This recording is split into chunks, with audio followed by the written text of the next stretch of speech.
नमस्कार साथियों। अपने राजस्थान के इतिहास में और आमेर राजवंश पढ़ रहे थे और आमेर राजवंश में अपने मानसिंह तक के अपने चर्चा कर ली थी। आज अपने आगे का जो शासक पढ़ेंगे वो मिर्जा राजा जयसिंह के बारे में अपनी चर्चा करेंगे। इससे मानसिंह के बाद में एक शासक और होता है जिसका नाम मिलता है भाव सिंह। भाव सिंह को आप अपने ज़्यादा गौर नहीं करना, भाव सिंह का कोई विशेष कंसेप्ट नहीं है। उसके बाद अगला जो शासक बनेगा वो मिलेगा मिर्जा राजा जयसिंह। हेडिंग डालना मिर्जा राजा जयसिंह। मिर्जा राजा जयसिंह। मिर्जा राजा जयसिंह में पहला जो कंसेप्ट आपको ध्यान में रखना है, मिर्जा राजा जयसिंह के पिता का नाम था मानसिंह। पिता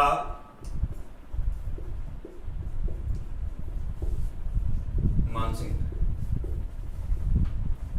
मिर्जा राजा जयसिंह का जो कालक्रम है वो 1621 से लेके 1668 तक का था। ये आपको ध्यान में रखना है, 1621 से लेके 1668। मिर्जा राजा जयसिंह जो थे वो कछावा वंश में उन्होंने सबसे लंबे समय तक के शासन किया था। ये इनका इंपॉर्टेंट कंसेप्ट है, ये काफी बार पूछा गया है, तो ये आप नोट करना। कछावा वंश में, कछावा वंश में,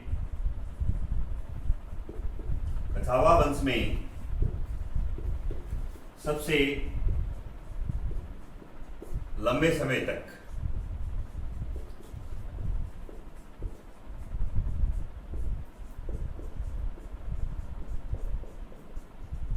शासन किया। आपसे पूछ लें कि कछावा वंश में सबसे लंबे समय तक शासन किसने किया था, तो वो थे मिर्जा राजा जयसिंह। इसके बाद आपको ये याद रखना है कि समकालीन जो शासक, इसके जो समकालीन जो शासक थे तो लगाना समकालीन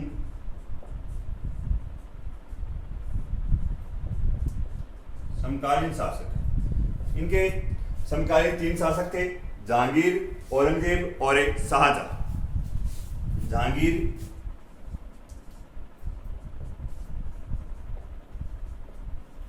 शाहजहां व औरंगजेब।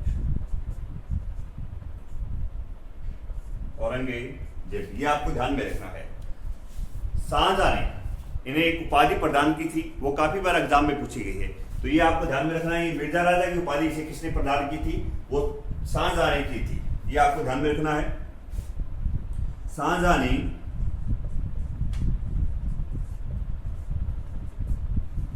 इन्हें मिर्जा राजा की उपाधि प्रदान की। मिर्जा राजा की, ये काफी बार क्वेश्चन पूछा गया है, काफी इंपॉर्टेंट क्वेश्चन है, एक ये आपको ध्यान में रखना है। शाहजहां ने इन्हें मिर्जा राजा की उपाधि प्रदान की।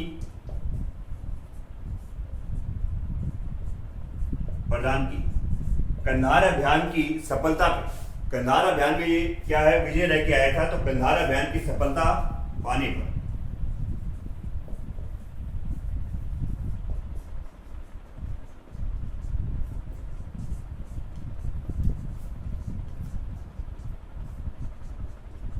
और ये कंधार अभियान हुआ था 1638 में। ये आपको ध्यान में रखना है। तो दोबारा देखना एक बार, हमने मिर्जा राजा जयसिंह के बारे में चर्चा करें तो मिर्जा राजा जयसिंह के अब तक जो इंपॉर्टेंट दो कंसेप्ट पूछे जा चुके हैं एग्जाम में। एक तो मिर्जा राजा जयसिंह, इनका जो कछावा वंश में सबसे लंबे समय तक शासन किसने किया था, तो मिर्जा राजा जयसिंह ने किया था। तो 1621 से लेके 1668 तक इनका जो कालक्रम मिलता है। और समकालीन शासक इसके दिल्ली के 3 थे, जहांगीर, शाहजहां और औरंगजेब। सबसे इसे जो इंपॉर्टेंट कंसेप्ट, और ये बार बार पूछा जा चुका एग्जाम में, कि मिर्जा राजा की उपाधि से किसने दी थी, मिर्जा राजा जयसिंह। जो जयसिंह ये प्रथम है, ये आपको ध्यान में रखना है। जयसिंह प्रथम को मिर्जा राजा की उपाधि दी थी शाहजहां ने, और शाहजहां ने इसे कंधार अभियान में सफलता पाने पर और इसको क्या दी थी, मिर्जा राजा की उपाधि दी थी। अब आगे आप ये नोट करना। सबसे पहले हमने इनका परिचय पढ़ लिया, उसके बाद अपने स्थापत्य कला में पढ़ेंगे मिर्जा राजा जयसिंह ने क्या क्या निर्माण करवाए थे, वो देखना। स्थापत्य कला में हेडिंग डालना स्थापत्य कला। स्थापत्य कला में एक तो सबसे पहले जयगढ़ दुर्ग देखो।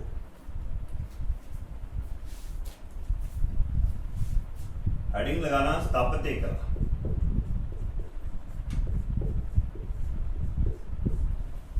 इस जयगढ़ दुर्ग का जो कंसेप्ट है वो देखना, जयगढ़ दुर्ग। जयगढ़ दुर्ग जो है, जयगढ़ दुर्ग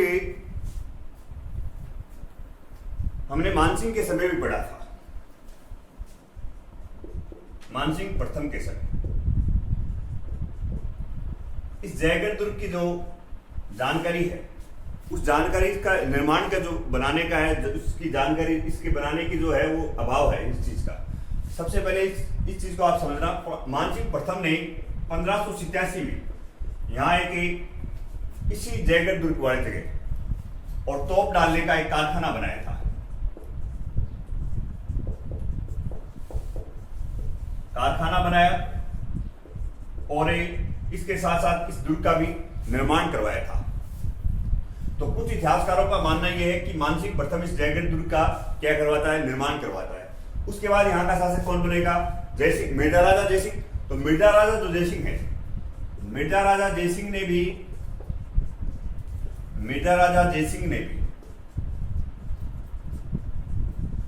यहाँ निर्माण करवाया और ये दुर्ग क्या कहलाने लगा, जयगढ़ दुर्ग भी कहलाने लगा इसी के समय। उसके बाद यहाँ का शासक बनता है स्वाई जयसिंह। स्वाई जयसिंह ने इसे जयगढ़ दुर्ग को क्या दिया, वर्तमान स्वरूप दिया। अनेक निर्माण करवाए इसे स्वाई जयसिंह ने भी। तो एग्जाम की दृष्टि से जो हमें याद ये रखना है कि जयगढ़ दुर्ग का निर्माण किसने करवाया, जो ऑथेंटिक बुकों के अनुसार जो है आपको स्वाई जयसिंह याद रखना है। अगर आपसे पूछ ले तो मानसिंह भी इसका निर्माण करवाता है जयगढ़ दुर्ग का, मिर्जा राजा जयसिंह भी निर्माण करवाता है। मिर्जा राजा जयसिंह ने भी इसका निर्माण करना शुरू किया था और जो पूर्णतः जो इसका निर्माण करवाएगा वो स्वाई जयसिंह है। ये आपको ध्यान में रखना है। इस जयगढ़ दुर्ग जो है, ये जयगढ़ दुर्ग चीले के टीले पे बना हुआ है। चीले का टीला, तो चीले के टीले पे बना हुआ है। तो चील किसको कहते हैं, ईगल को कहते हैं इंग्लिश में। तो ईगल का टीला एक बार पूछा गया है कि ईगल का टीला कहाँ है। तो ईगल का टीला जो है वो जयगढ़ दुर्ग, ये आपको ध्यान में रखना है। ईगल का टीला इस जयगढ़ दुर्ग को कहते हैं। इसके अलावा आपको तो जयगढ़ दुर्ग का जो मेन कंसेप्ट है आपको ये याद रखना कि स्वाई जयसिंह द्वितीय ने इस जयगढ़ दुर्ग को क्या किया, पूर्ण करवाया था। आगे आप नोट करना, ये संकटकालीन परिस्थितियों में बनाया गया था ये दुर्ग, इसलिए इसे संकट मोचक दुर्ग के नाम से भी जाना जाता है। संकट मोचक दुर्ग। तो मैन तीनों ये कंसेप्ट तीनों इंपॉर्टेंट है। एक तो इसे चीले का टीला कहा जाता है, ईगल का टीला। तो इंग्लिश में इस चील को क्या कहते हैं, ईगल कहते हैं। ये आप ध्यान में रखना। इसके अलावा इसे संकट मोचक दुर्ग के नाम से भी जाना जाता है, क्योंकि ये विपरीत परिस्थितियों में बनाया गया था, इसलिए इसे संकट मोचक दुर्ग के नाम से जाने जाते हैं। और इसका जैसे डायरेक्ट आपसे पूछ रहे कि जयगढ़ दुर्ग का निर्माण किसने करवाया, तो वो था स्वाई जयसिंह द्वितीय। आगे आप नोट करना, दूसरा, आमेर महल में दीवाने आम व दीवाने खास का निर्माण करवाया। सेकंड लगाना, आमेर महल में दीवाने आम दीवाने खास।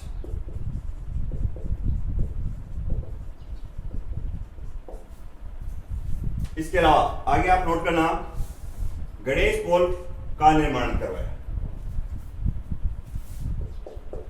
तीसरा इसका गणेश पोल का निर्माण करवाया आमेर में।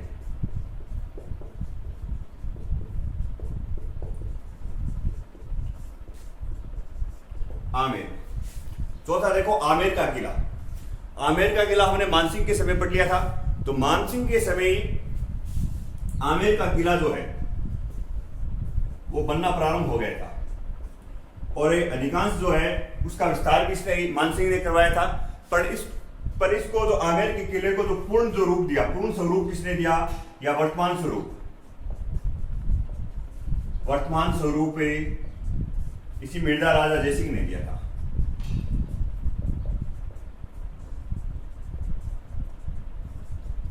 ये आपको ध्यान में रखना है। तो ये स्थापत्य कला में इसके आमेर महल में इसने दीवाने आम दीवाने खास बनवाया। एक गणेश पोल का निर्माण करवाया था आमेर में। इसके अलावा आपको ये याद रखना कि आमेर का जो किला है, आमेर का किला आपसे डायरेक्ट पूछे कि आमेर के किले का निर्माण किसने करवाया, तो मानसिंह आएगा। और आमेर के किले का वर्तमान स्वरूप किसने दिया, तो वो मिर्जा राजा जयसिंह आएगा। आगे अब आप नोट करना, स्थापत्य कला के बाद में इसकी साहित्य के बारे में हम चर्चा करेंगे। साहित्य में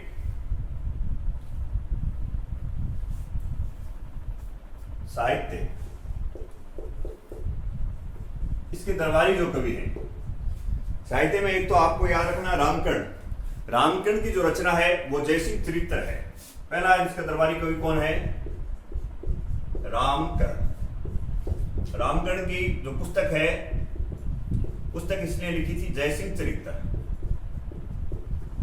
जयसिंह चरित्र।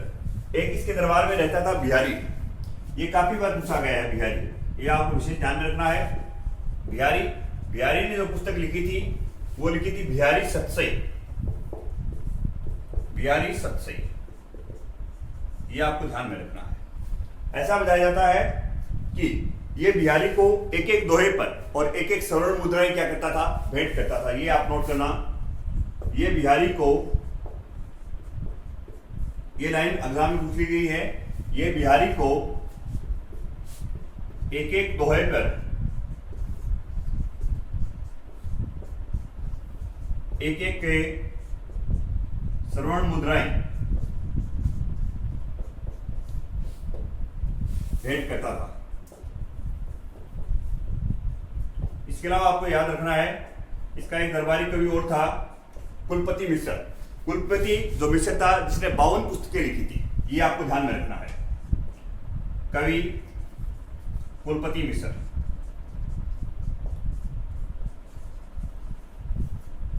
52 पुस्तकें लिखी।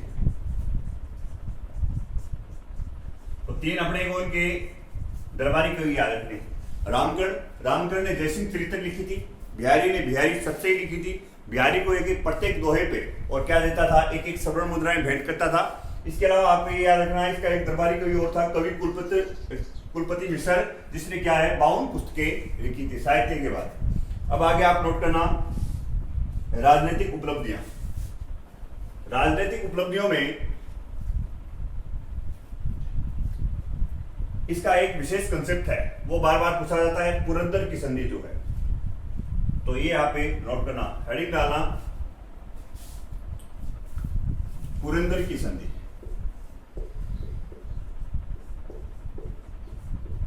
पुरंदर की संधि, इस पुरंदर की संधि की भी 2 डेटें मिलती हैं। कुछ बुक से 22 जून 1665 बताती हैं, पर अपने को जो एनसीईआरटी के अनुसार है वो याद रखनी है 11 जून 1665, ये आपको याद रखनी है। राजस्थान के संदर्भ में पुरंदर की संधि आपसे पूछ ले कि पुरंदर की संधि किनके मध्य हुई, तो राजस्थान के संदर्भ में आपको याद रखना है कि मिर्जा राजा जयसिंह व औरंगजेब के मध्य ये संधि हुई थी।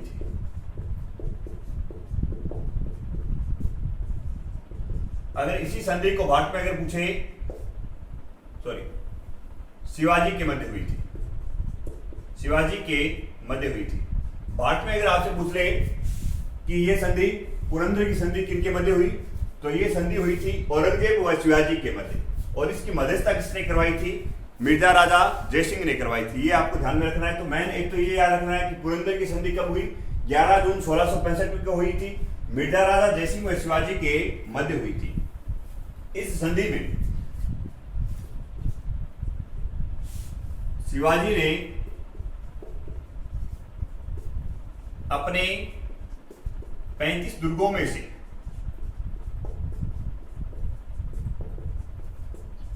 23 दुर्ग मुगलों को दे दिए।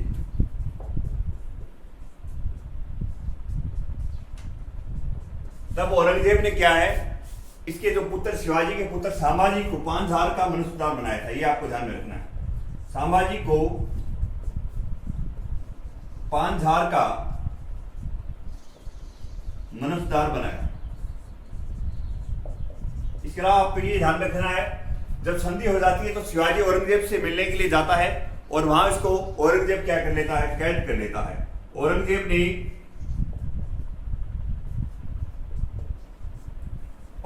ने आगरा के किले में राम सिंह हवेली में इसे कैद किया।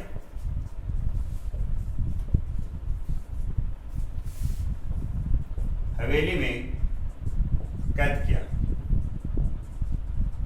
तो ऐसा बताया जाता है। उसके बाद क्या है कि शिवाजी जो है यहां से भाग निकलते हैं।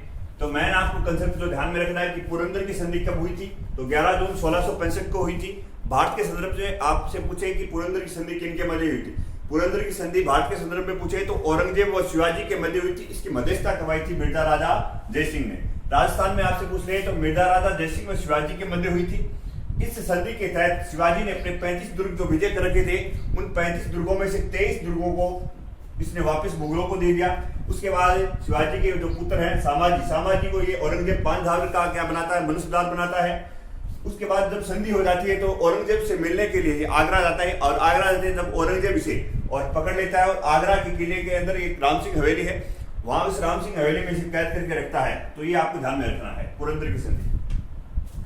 तो इसी के साथ अपने जो शासक ये मिर्जा राजा जयसिंह है, इनका जो है इतिहास कंप्लीट हो गया। अपने अब आगे इसके बाद जो शासक बनता है बिशन सिंह बनता है। बिशन सिंह का वैसे कोई विशेष कंसेप्ट नहीं है, एक आप ध्यान में रखना चाहो तो ध्यान में रख लेना। बिशन सिंह जो थे, बिशन सिंह ने जयपुर परकोटे का निर्माण करवाया था। जयपुर परकोटे का निर्माण करवाया। अगला जो शासक था बिशन सिंह। बिशन सिंह के बाद इसके बाद जैसे मिर्जा राजा जयसिंह के बाद एक शासक राम सिंह हुआ था, बिशन सिंह हुआ। अगला शासक फिर पढ़ते हैं अपने स्वाई जयसिंह। तो इनका और ज्यादा कोई विशेष कंसेप्ट नहीं है, तो आगे आप हेडिंग डालना स्वाई जयसिंह की। स्वाई जयसिंह को अपने विस्तार से पढ़ेंगे पूरा। स्वाई जयसिंह में सबसे पहले इनका परिचय पढ़ेंगे अपने। हेडिंग डालना स्वाई जयसिंह में सबसे पहले परिचय। स्वाई जयसिंह।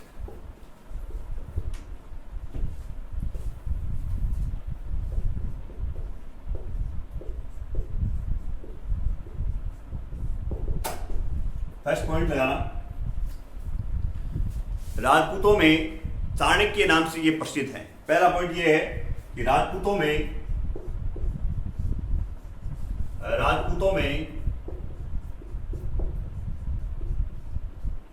चाणक्य नाम से प्रसिद्ध है, ये आपको ध्यान में रखना है। दूसरा पॉइंट आपने लगाना, जो इनके जो अपने इनके समकालीन जो इतिहासकार हुए थे, तो इन्हें राजपूतों में क्या चाणक्य के नाम से जाना जाता था, स्वाई जयसिंह को। अगला आपको याद रखना, राजस्थान की एकमात्र शासक के, दूसरा पॉइंट लगाना, राजस्थान के एकमात्र शासक के जो वैज्ञानिक के, वास्तुकार व ज्योतिषी थे।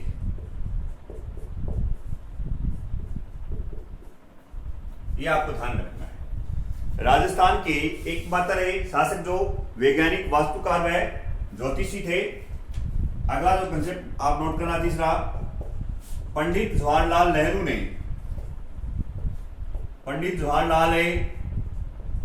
नेहरू ने अपनी पुस्तक डिस्कवरी ऑफ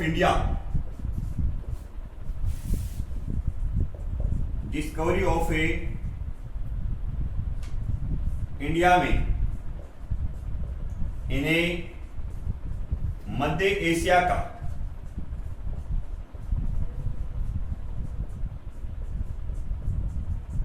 महान शासक कहा है।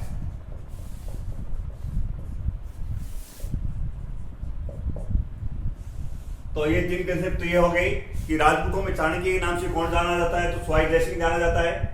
स्वाई जयसिंह का एक आप कालक्रम और नोट करना। स्वाई जयसिंह का जो कालक्रम है 1700 से लेके 1743 तक इनका कालक्रम मिलता है। इसके अलावा राजस्थान के एकमात्र शासक है जो वैज्ञानिक वास्तुकार और क्या थे, ज्योतिषी थे। इसके अलावा आपको यह याद रखना है कि पंडित जवाहरलाल नेहरू ने अपनी पुस्तक डिस्कवरी ऑफ इंडिया उसमें इन्हें मध्य एशिया का क्या है महान शासक है बताया है। चौथा पॉइंट नोट करना अब आगे। चौथा पॉइंट इसी में परिचय में आप नोट करना, सती प्रथा पे रोक लगाई। चौथा पॉइंट नोट करना पे सती प्रथा पर रोक लगाई। पांचवा पॉइंट आप नोट करना इसमें, विधवा विवाह का समर्थन किया। विधवा विवाह का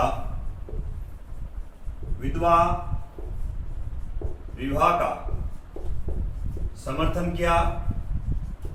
अगला आप नोट करना इसमें, छठा पॉइंट, अंतरजातीय विवाह का समर्थन किया।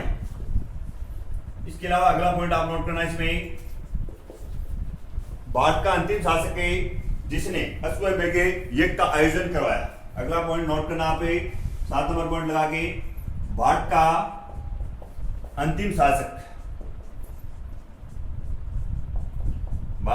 शासक है जिसने अश्वमेध यज्ञ का आयोजन किया।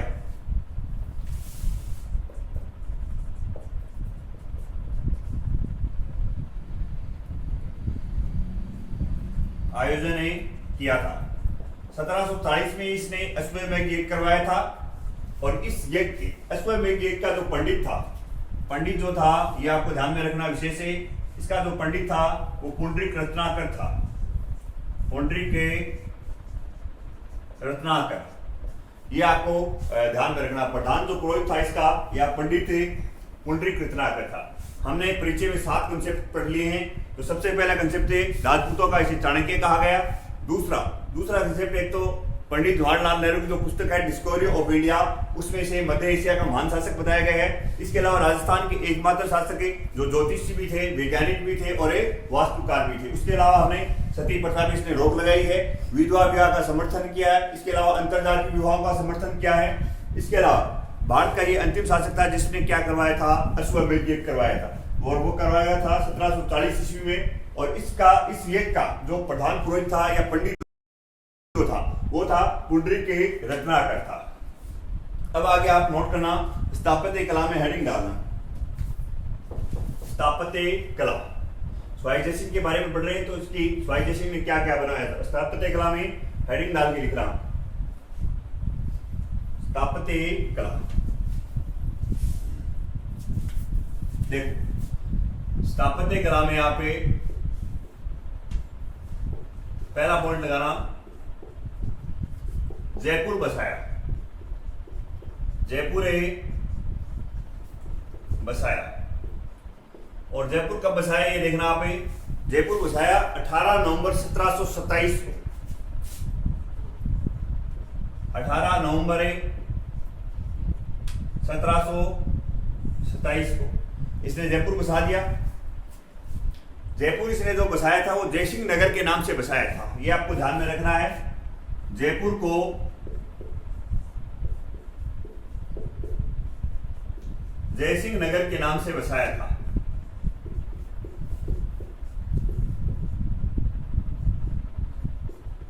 जयसिंह नगर के नाम से बसाया था, ये आपको ध्यान में रखना है। इसके अलावा आपको याद रखना है इस जयपुर का जो पंडित जो था,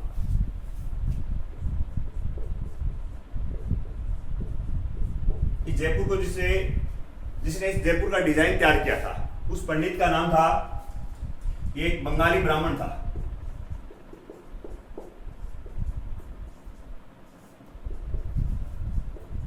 बंगाली ब्राह्मण, इसका नाम है विद्याधर भट्टाचार्य।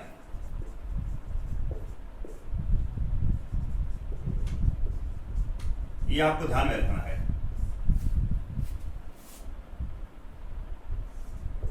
जयपुर का डिजाइन कार्य,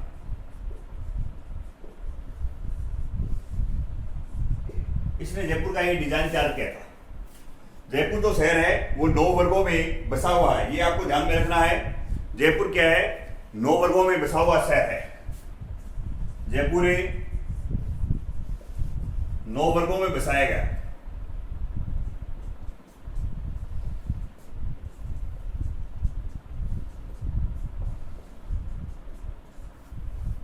जयपुर को सिटी ऑफ विक्ट्री भी कहा जाता है, ये आपको ध्यान में रखना है।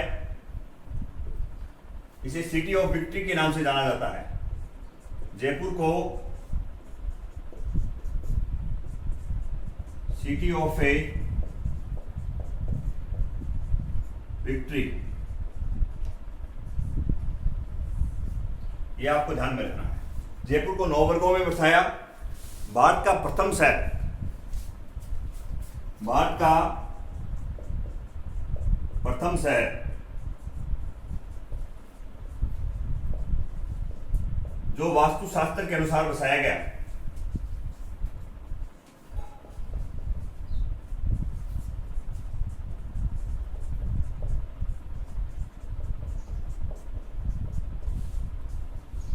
ये आपको ध्यान में रखना है। भारत का प्रथम शहर जो वास्तुशास्त्र के अनुसार बसाया गया है। मिर्जा इस्माइल जो प्रधानमंत्री थे मानसिंह द्वितीय के, मिर्जा इस्माइल जो प्रधानमंत्री थे तो इन्हें आधुनिक जयपुर का निर्माता कहा गया था, स्वाई जयसिंह को, ये आपको ध्यान में रखना है। तो ये आगे एक बार दोबारा देखना है। एक बार जयपुर को जयसिंह नगर के नाम से बसाया था। किसने बसाया था? स्वाई जयसिंह ने बसाया था। 18 नवंबर 1727 को इसने जयपुर बसा दिया। जयपुर का जो डिजाइनर था, इस जयपुर को जिसने डिजाइन तैयार की थी वो एक बंगाली ब्राह्मण विद्याधर भट्टाचार्य था, जिस जयपुर को सिटी ऑफ विक्ट्री के नाम से भी जाना जाता है। जयपुर को इन्होंने 9 वर्गों में बांटा था और भारत का ये प्रथम शहर है जो वास्तुशास्त्र के अनुसार बसाया गया था। आगे आप नोट करना, इसी जयपुर को जब बसाया था इन्होंने बाहर की तरफ क्या बनवाए थे? 7 दरवाजे बनाए थे स्वाई जयसिंह ने। देखो 9 वर्गों में तो बांट ही दिया। जो दरवाजे बनाए थे ये पूर्व है, तो पूर्व में इन्होंने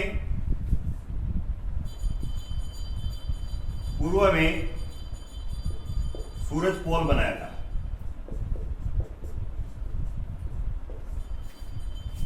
पश्चिम में चांद पोल, ये जयपुर के 7 दरवाजे हैं, उनके विवरण चल रहा है। उत्तर में ध्रुव पोल,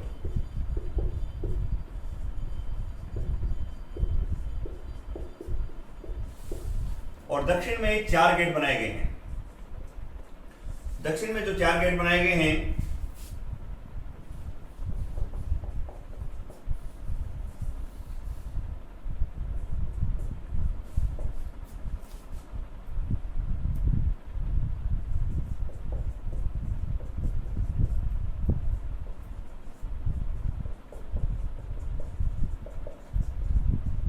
इस प्रकार से जयपुर के अंदर 7 दरवाजे हैं। जो पूर्व में जो दरवाजा बनाया गया है उसे सूरज पोल कहते हैं। उत्तर में इन्होंने बनाया चांद पोल, पश्चिम में चांद पोल और उत्तर में ध्रुव पोल। दक्षिण में 4 गेट हैं, सानानेरी गेट, घाट गेट, न्यू गेट और आमेर गेट के नाम से जाने जाते हैं।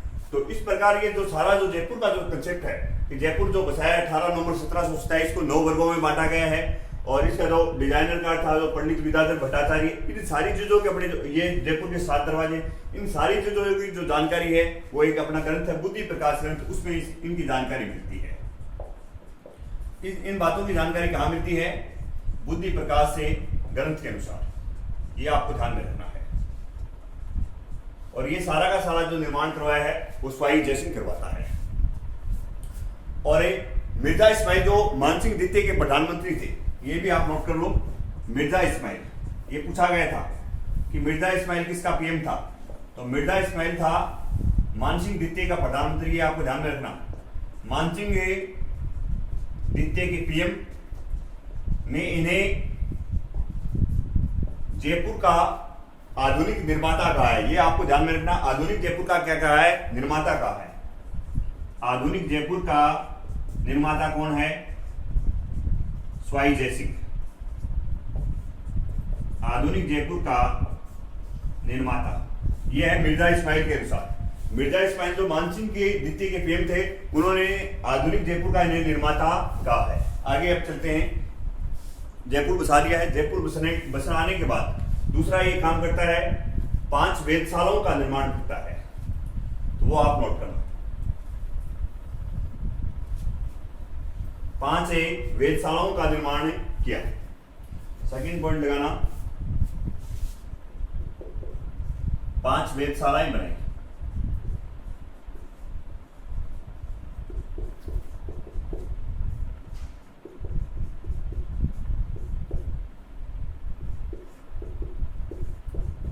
जो नक्षत्र विज्ञान पे आधारित थे।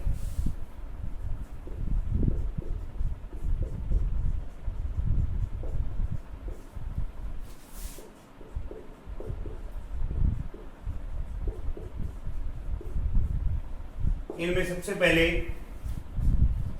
पहले जो वेधशाला बनाई थी वो दिल्ली में बनाई थी। दूसरी जो वेधशाला बनाई थी जयपुर में, और जयपुर वाले का आपको नाम ध्यान में रखना है, जंतर मंतर।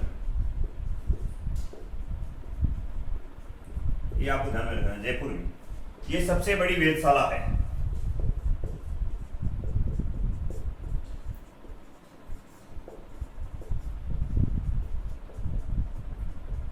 ये सबसे बड़ी वेधशाला है 2010 में, और यूनेस्को के द्वारा इसे 2010 में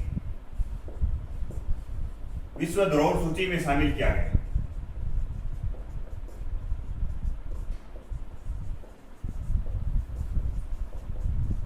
इसमें एक बात और आपको याद रखना है, इसमें एक यंत्र लगाया हुआ है जिसका नाम है सम्राट यंत्र।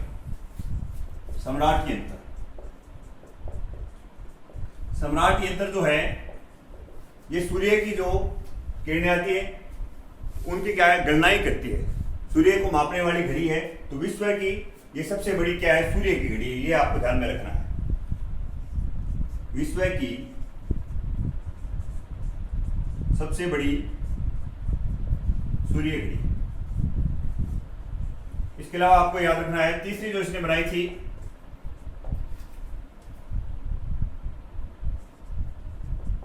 बनारस का दूसरा नाम काशी, वर्तमान नाम वाराणसी। ये आपको ध्यान में रखना है। चौथी बनाई थी उज्जैन एमपी में, बनारसी वाराणसी यूपी में, और 5वां मथुरा। कई बार इसका क्रम भी पूछा गया है। 5 वेधशाला बनाई गई थी। सबसे छोटी वेधशाला ये मथुरा वाली है, सबसे छोटी वेधशाला। ये आपको ध्यान में रखना है। सबसे पहले हमने जयपुर के बारे में चर्चा की। जयपुर के बाद में इसने क्या बनाई है, 5 वेधशालाएं बनाई हैं। 5 सबसे पहले दिल्ली में बनाई। जयपुर वाली सबसे बड़ी वेधशाला है। 2010 में इसे विश्व धरोहर सूची में शामिल कर लिया गया है। जयपुर वाली वेधशाला को जंतर मंतर के नाम से जानते हैं, और इसके अंदर एक सम्राट यंत्र लगाया है। सम्राट यंत्र जो है विश्व की सबसे बड़ी सूर्य घड़ी है। तीसरी इसने बनारस, काशी या वाराणसी में बनाई। चौथी इसने उज्जैन में, और 5वीं इसने बनाई थी मथुरा में। ये आपको ध्यान में रखना है। आगे अब आप नोट करना, नाहरगढ़ दुर्ग। अगला जो बनाएगा ये नाहरगढ़ दुर्ग। देखना, नाहरगढ़ दुर्ग के बारे में अपने चर्चा करते हैं। नाहरगढ़ दुर्ग है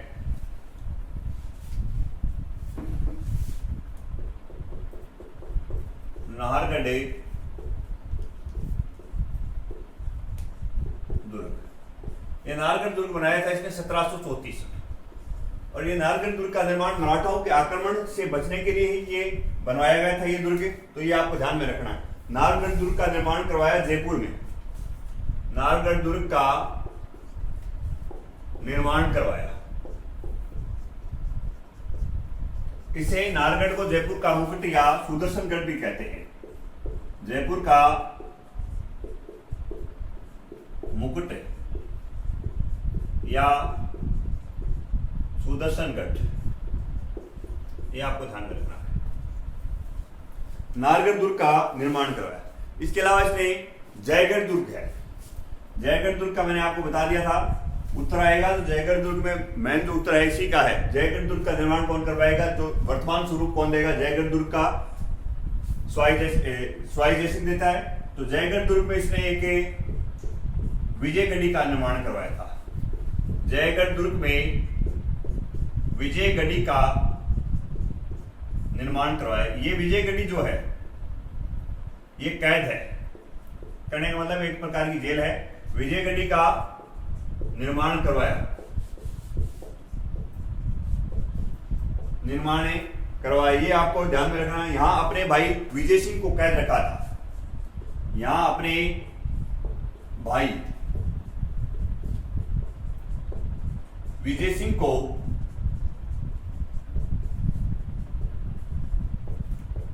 को कैद रखा, ये आपको ध्यान में रखना है। नारगढ़ के बाद जयगढ़ दुर्ग में विजयगढ़ी बना दी है। इसके बाद आगे आप रखना एशिया की सबसे बड़ी जो तोप है, एशिया की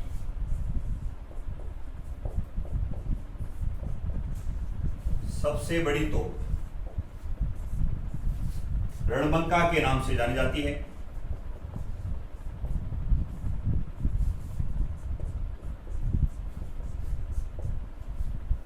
एशिया की सबसे बड़ी तोप है जिसे रणबंका के नाम से बनाया गया था, जयबान तोप।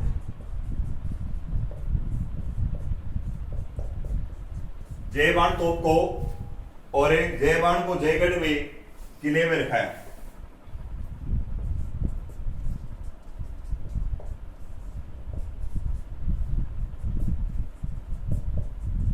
ये आपको ध्यान में रखना है। इस एशिया की सबसे बड़ी तोप है जयबान से, और गोला भी दागा गया था। जो गोला दागा गया था वो गोला पड़ा था चाकसू में, चाकसू जयपुर में। ये आपको ध्यान में रखना है। तो इसने एक तो नारगढ़ दुर्ग का निर्माण करवा दिया जिसे जयपुर का मुकुट या सुदर्शनगढ़ कहते हैं। इसके अलावा जयगढ़ दुर्ग में विजयगढ़ी का निर्माण करवाया। एशिया की सबसे बड़ी जो तोप है जिसे रणबंका के नाम से भी जाना जाता है, जयबान तोप है। तो जयबान तोप को इसने जयगढ़ किले में रखवाया था। अब तक के इनके ये 5 कंसेप्ट हो गए। आगे देखो नंबर 6, जल महल का निर्माण करवाया था 1740 में।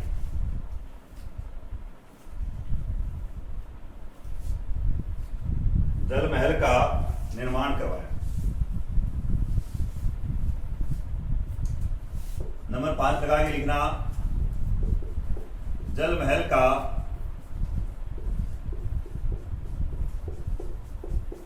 निर्माण करवाया। जल महल का निर्माण करवाया था 1740 में। ये आपको ध्यान में रखना है। 1740 में इसलिए करवाया था, ये मानसागर झील में है। ये जल महल कहां है, ये मानसागर है, मानसागर झील में है। अश्वमेध यज्ञ के पंडितों को ठहराने के लिए इस जल महल का निर्माण करवाया गया था। अश्वमेध यज्ञ के पंडितों को ठहराने के लिए करवाया गया था। आगे अब आप नोट करना, जल महल के बाद गोविंद देव जी का मंदिर बनवाया था इसने। नंबर 6 लगा के लिखना, गोविंद देव जी का मंदिर बनवाया था आमेर में। कहा बनवाया था, आमेर में बनवाया था। ये गोविंद देव जी जो है ये इनकी जो गौड़िया संप्रदाय की प्रधान पीठ है। ये गोविंद देव जी का मंदिर कौन से संप्रदाय की प्रधान पीठ है, गौड़िया संप्रदाय की प्रधान पीठ है। इसके अलावा आपको ये ध्यान में रखना है, गौड़िया संप्रदाय की प्रधान पीठ है। ये विश्व का सबसे बड़ा सभा भवन है, ये आप नोट करना। विश्व का ये जो गोविंद देव जी का मंदिर जो है विश्व का सबसे बड़ा और क्या है, सभा भवन है। ये आपको याद रखना है। विश्व का सबसे बड़ा सभा भवन पूछे तो वो गोविंद देव जी का मंदिर है। यहाँ गौड़िया संप्रदाय की प्रधान पीठ है।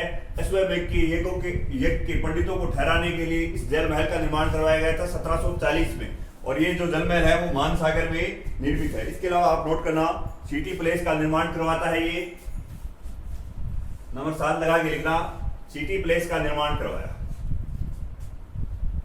सिटी प्लेस का निर्माण करवाया। इसके अलावा आप एक और नोट करना है, इन्हीं में चंद्र महल का निर्माण करवाया, चंद्र महल का निर्माण करवाया। इसके अलावा और आप एक और नोट करना, सिसोदिया महल का निर्माण करवाया, सिसोदिया महल का